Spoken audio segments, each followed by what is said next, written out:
Voici une façon de lire la météo. Ce nuage unique ressemble tantôt à une tornade, tantôt à des formes ondulantes en forme de doigt.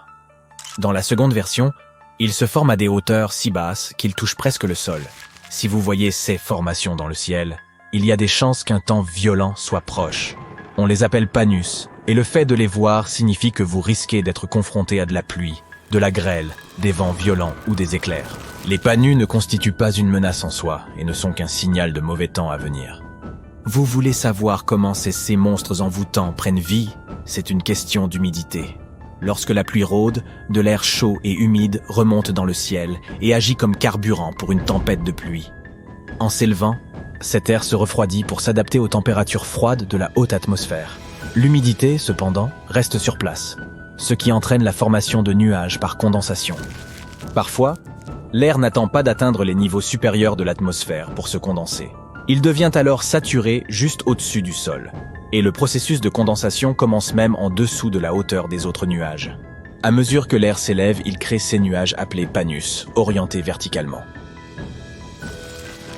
Très bien, laissez-moi vous présenter cette petite créature qui ressemble à une sculpture de glace. Le tonnelier de mer, Phronima sedentaria, est en fait un parasite. Cette petite chose a trouvé le moyen de créer sa propre crèche mobile pour sa progéniture en s'emparant d'une autre créature marine, la salpe.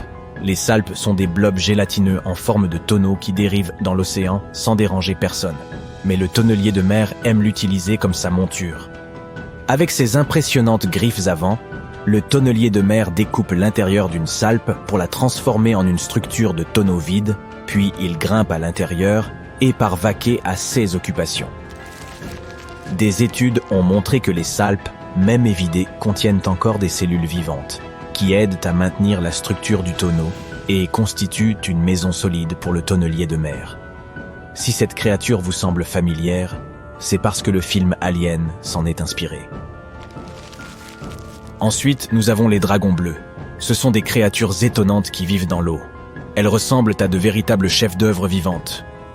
Mais cette œuvre d'art peut aussi vous piquer et vous causer un sérieux inconfort. Le Glaucus atlanticus, oui, il est aussi connu sous ce nom, est une sorte de mollusque ou de limace de mer qui ne mesure qu'1 centimètre de long. Il flotte sur le dos, avec son ventre aux couleurs vives exposé aux prédateurs aériens. Mais ne vous laissez pas tromper par son apparente élégance, car cette petite chose est venimeuse. Si vous avez la chance de voir un dragon bleu dans la nature, veillez à l'admirer à bonne distance.